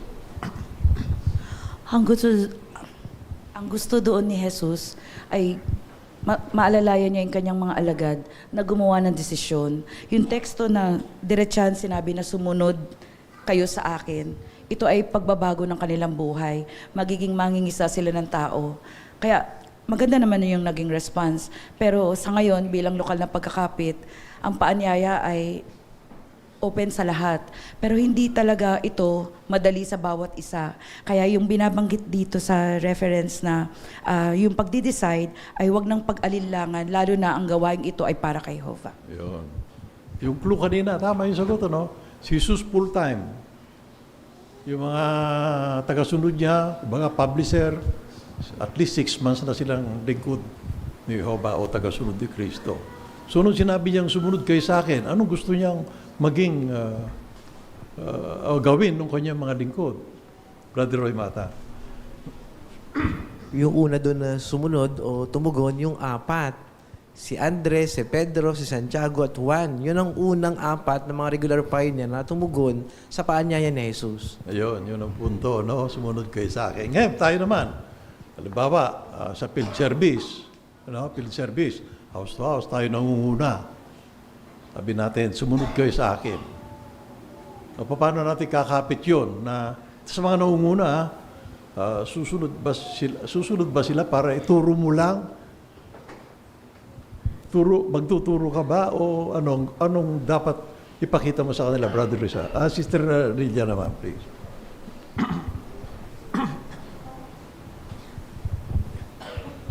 Mapapakita nga po nila yung kung sila mismo ang gumagawa nung kanilang inuutos. Kasi kung ituturo mo lang, tapos nakikita mong nakatayo ka lang, tapos yung kawan gumagawa, anong sasabihin ng kawan sa'yo? So, hindi ka magandang halimbawa para sa kawan. Ayun, di ba? Ngayon, sa verse 20, mayroong magandang punto dito sa verse 20. Sa verse 20, pakibasa nga yung verse 20, please. Yung sa verse 20 ng Matthew 4, verse 20. Sister, dito naman, Tess, please. Agad nilang iniwan ang kanilang mga lambat at sumunod sa Kanya. Ayan. Yung salitang iniwan, sa English, anong ginamit na salita? Sa English, yung iniwan. Para mas maganda kasi. Sister Tess din, please. Anong ginamit na salita dito, please? Abandon. Ano ba ibig sabihin pagka totally inabandon mo na yung isang bagay, inabandon mo yung pangingisda? Anong gusto sabihin inabandon?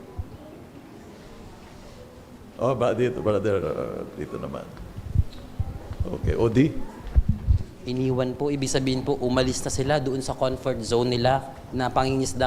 Yun po kasi yung pinagmumulan ng security ng hanap buhay nila. Kaya yung pagsunod nila kay Jesus, parang iniwan na rin po nila yung sarili nila at umasa na sila sa kung ano po yung gagawin sa kanila ni Jesus po.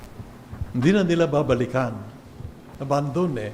Hindi nila babalikan yung pangingisda. Nag-full time na sila. So, ganda ng lesson natin dito, no, mga kapatid. Okay. Ano pa kaya magandang nakita nyo dyan, mga kapatid? Ano? So, okay. Ano naman natutunan natin tungkol kay Jehovah dito? Ano? Si Jesus mapagpatawad.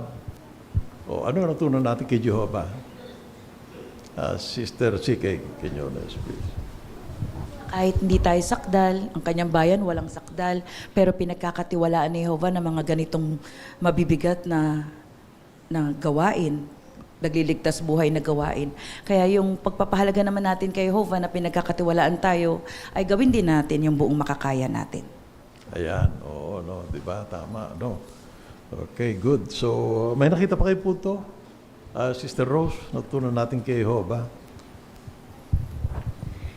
Isa ring natutunan ko dito kay Jesus at kay Jehovah, yung nung magdamag na nangingisda yung kanyang mga apostol, wala silang nahuli, tinulungan sila ni Jesus na makahuli ng maraming isda at pinaghanda pa sila ng almusal.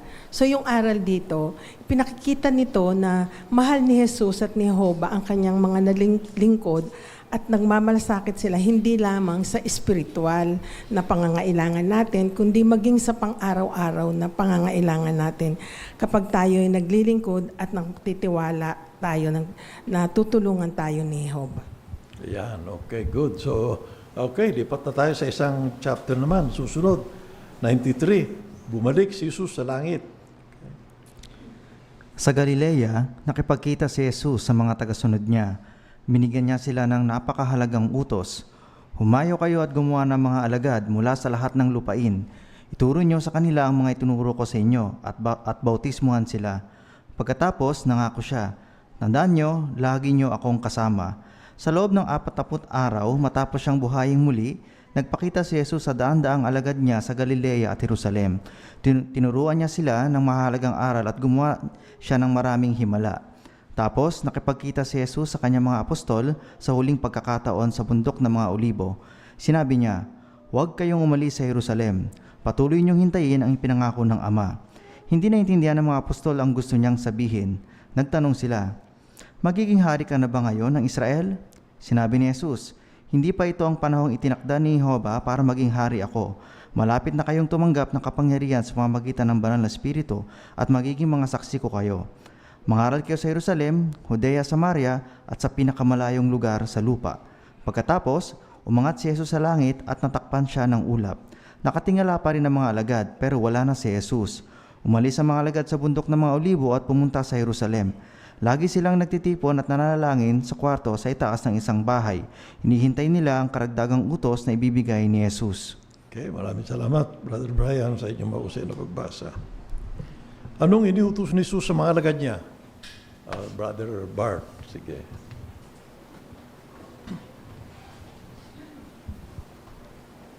Kaya bago pumakyat si Jesus sa langit, iniutos niya po sa mga apostol niya na gumawa ng mga alagad at ituro po sa kanila ang katotohanan at bautismuhan sila.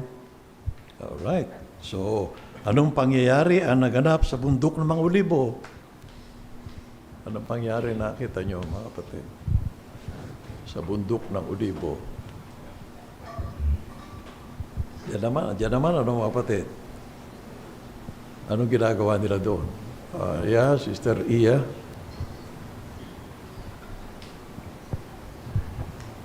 Pagkatapos po nung huling tagubili ni Jesus sa mga apostol, umakyat siya sa langit si Jesus at natakpan ng ulap. So bumalik po yung mga alagad sa Jerusalem at naghintay sila sa banal na Espiritu na ipinangako sa kanila ni Jehovah. Okay. Ngayon, ito mga kapatid, yung mga alagad ni Jesus, nagtanong, ang tanong nila, magiging hari ka ba ngayon? Kumbaga yung panahon yun, magiging hari ka ba ngayon? Siyempre, alam nila yung mga nakasulat sa Biblia, nagbabasa rin sila eh. May pananabik talaga sila na matupad na yung pangako ni Jehovah. Pero naunawaan ba nila yung nung sila'y magtanong, ikaw ba'y magiging hari ngayon? Naunawaan ba nila yung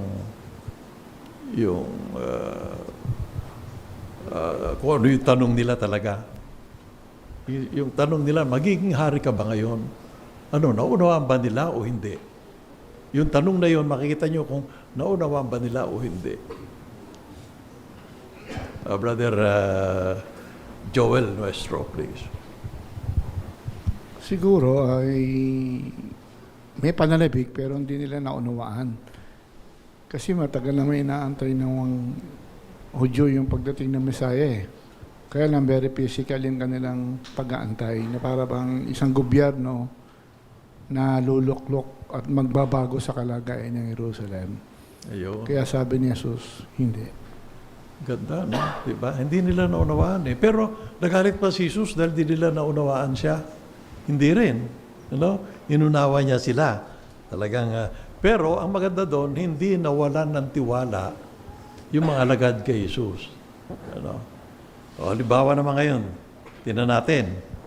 Halimbawa, tungkol sa unawa sa ilang katotohanan, baka hindi magandang, hindi malinaw para sa atin yung unawa natin sa ganitong paliwanag ng governing body. Hindi natin maunawaan. Ano dapat maging reaction natin, mga kapatid? Brother Renz.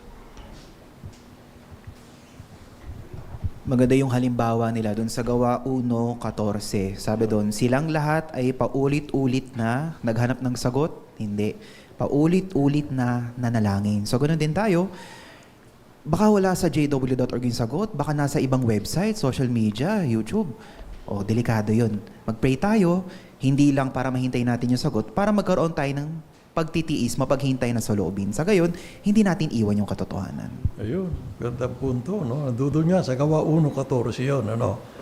Okay. Di sa makatuwid, kung halimbawa di natin maunawaan ang pahayag ng governing body, hintayin natin.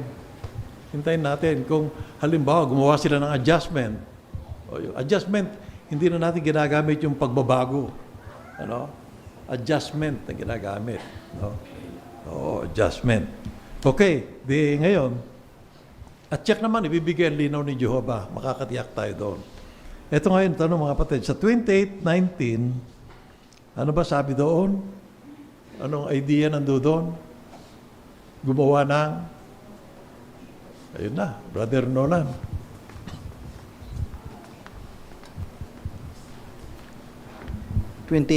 kasi sabi ng Panginoon Jesus, sabi, humayo kayo at gumawa ng mga alagad mula sa lahat ng lupain. Ituro sa kanila ang mga tinuturo ko sa inyo na binabautismuhan sila pagkatapos ng ako din siya na sabi doon, tandaan ninyo na lagi akong kasama ninyo.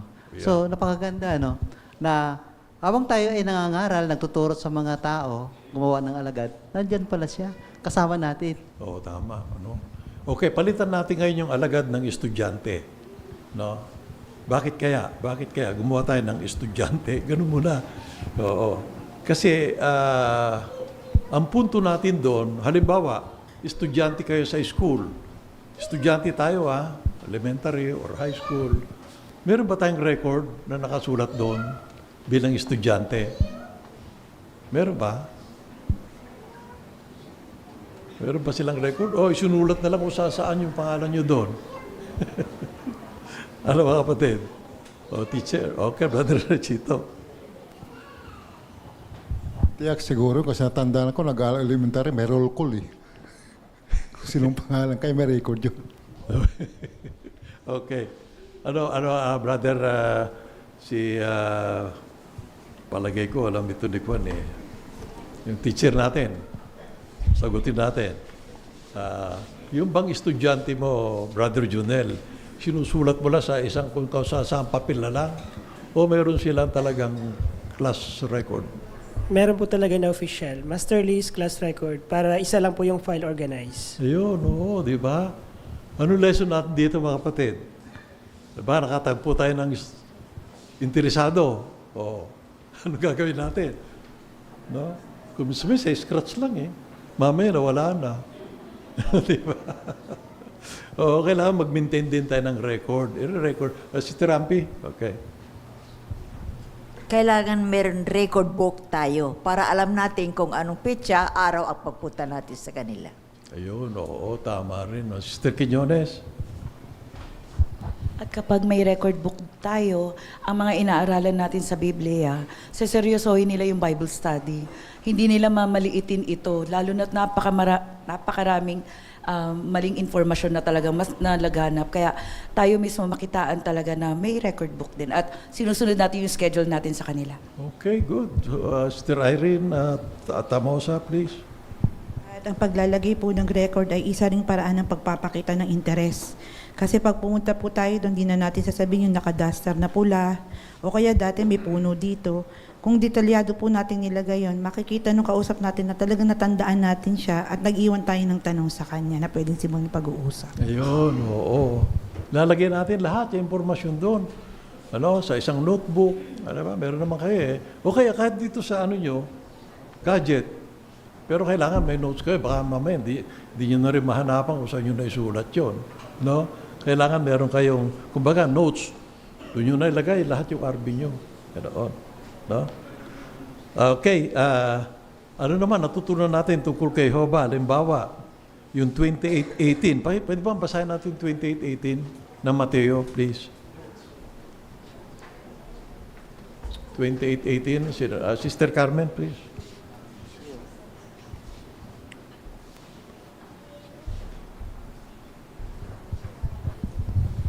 Lumapit sa kanila si Jesus at sinabi niya, ang lahat ng otoridad ay binigay na sa akin sa langit at sa lupa. Okay. Ngayon, binigay na kay Jesus ang lahat ng otoridad sa buong daigdig, buong universo. Ngayon, tinupad ni Jehovah yung kanyang pangako. Bagaman hindi pa siya nung sinabi niya yan, hindi pa siya nakakyat sa langit, di ba?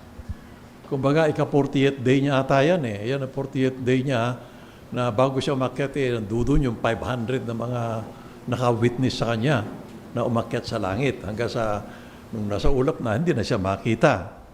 O ngayon, bukod sa reward na binigay ni Jehovah bilang hari, dahil sa kanyang katapatan hanggang kamatayan, ano pa ang binigay niya? Anong uri ng buhay ang binigay ni Jehovah kay Jesus dahil sa kanyang katapatan? Tandaan natin, si Jesus, nung nasirito dito sa lupa, mortal siya, Mortal. Ano ibig sabihin ng mortal? Pwede ba natin paliwanag na meron siyang mortal na buhay, o everlasting life, pwede, pero mortal siya. Pagka sinabing mortal, pwede siyang mamatay. Kaya dahil sa kanyang katapatan, di lamang siya naging hari, ano pang uri ng buhay binigay sa kanya? Ayun, nagbibigay na ako kanina ng clue. Mortal, di ba? Brother Chito. Yung immortal na buhay, wala nang kamatayan. Oo, immortal na buhay. May pagkakaiba yan sa everlasting life. Everlasting life, pwedeng mamatay. Pero immortal, hindi na, Kaya nakita natin, kung si Jehovah, hindi niya binigo yung kanyang anak, ano asahan natin naman? Kay Jehovah, kung tayo maglilingkod sa kanya ng may katapatan. Halimbawa, tinutupad natin yung Matthew 24:14. Nakikita nila tayo dito, nasisiyahan sila, nakikita nila eh. O ano naman pwedeng i-reward sa atin ng Diyos na Jehovah pagka nakita niyang ginagawa natin na may katapatan yung Matthew 24:14. Stirampi. Kung anong sinabi sa atin ng Diyos na Jehovah, tutuparin yun sa atin. Ayun, oo, tama. Bilang pamilya, ganun nga, mangyayari. So ano pa nakita natin tungkol kay Jehovah naman dito sa 93? Anong natutunan natin tungkol kay Jehovah? Brother, sino kaya? Nolan naman, please.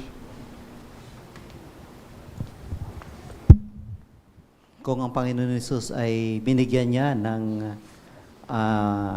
buhay na walang hanggan sa langit, dahil ang Panginoon Jesus ay tinupad ng lahat at naging tapat siya hanggang kamatayan, tayo din naman ay bibigyan din ng Diyos na Jehovah ng buhay na walang hanggan kung magiging tapat din po tayo sa Kanya. Yan. Oo. So ano pa? Sa ministry. Bago yung ministry. Brother Orhona, please.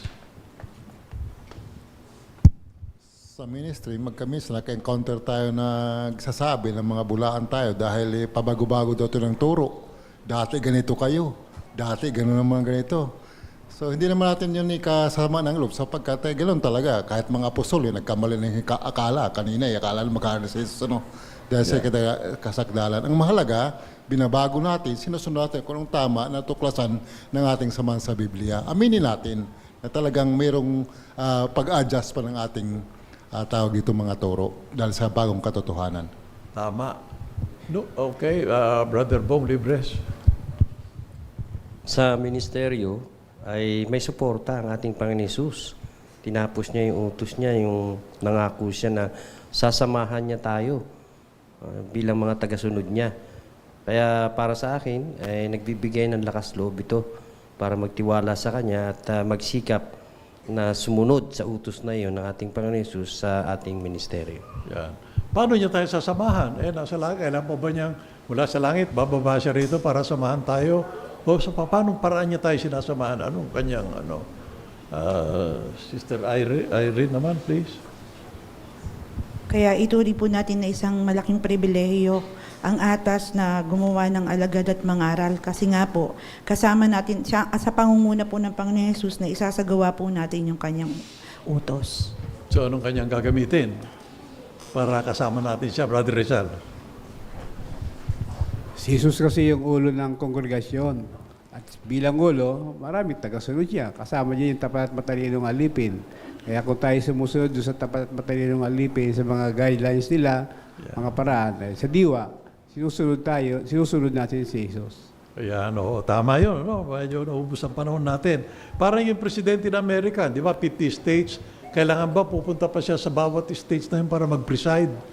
Hindi, ganun din si Job.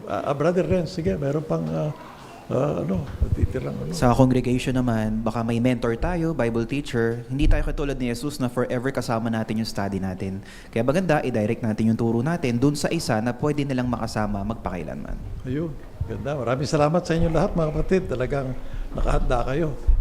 Okay?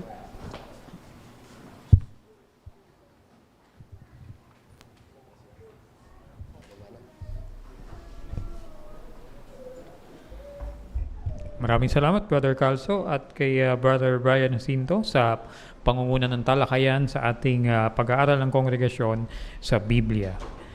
Bueno, tayo ay lubos na nakinabang at nasapatan sa ating mga programa at mga pagsasanay na ginampanan ngayong gabi sa ating pagpupulong. Kanina sa kayamanan mula sa salita ng Diyos, natuto tayo dun sa papaano natin maiiwasan yung pagkakasakit sa espiritual. Natuto din tayo sa mga pagtatanghal ng mga estudyante kung paano natin mapapasulong pa yung ating ministeryo. At napaalalahanan tayo kanina sa pamumuhay bilang Kristiyano doon sa maling impormasyon at doon sa mga aralin natin sa pag-aaral ng kongregasyon sa Biblia. Kayo naman mga kapatid, ano ang na-appreciate nyo doon sa mga tinalakay natin ngayong gabi sa ating pagpupulong? Sister Austria.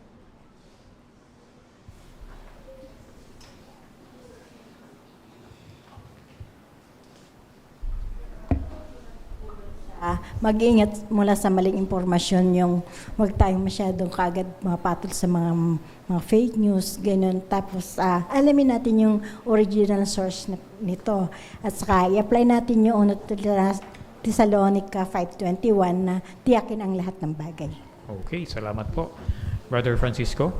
Sa napahalagan ko sa spiritual gem kanina yung Jeremias 6:10. Minsan kapag mahal natin yung isang bagay, mas pinaniniwalaan natin yung mensaheng sumusuporta rito kaysa yung mensaheng kumukontra dito. So ano yung point? Yung point is, minsan kapag nakagawa tayo ng mga bagay na alam natin may mali doon, parang minsan gusto natin mas paboran pa tayo. Kaya yung katotohanan, minsan nagiging parang kasinungalingan dahil sa sariling kapakanan. Okay, very good. Sister Calso.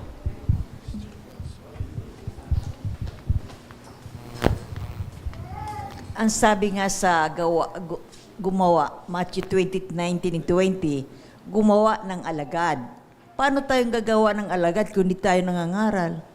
Yung punto yan. Mangaral muna tayo, pagkatapos gagawa tayo ng alagad. Okay, last, si Brother Mata.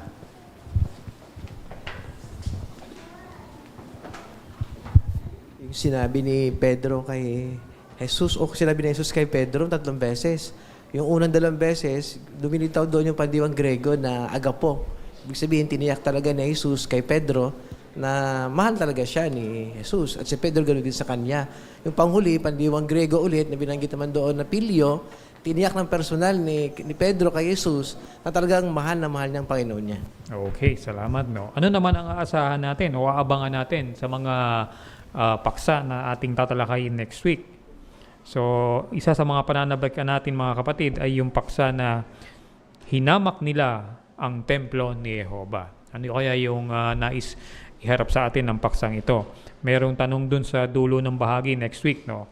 Napapapurihan ba si Jehovah ng mga paggawi ko sa lahat ng panahon? So, yan yung ilang mga tatalakayin natin sa next week. At ang isa pa ay mga paghahanda na ginagawa sa ating Kingdom Hall. Yan ang mga aabangan natin next week, mga kapatid. No? Bueno, magpasalamat tayo sa Diyos na Jehovah dahil naging mabunga ang ating pagpupulong ngayong gabi.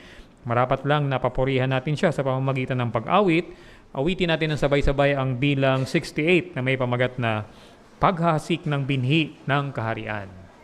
Ito po ay halaw sa Aklat ng Mateo, Kabanata 13, mga talatang 4 hanggang 8.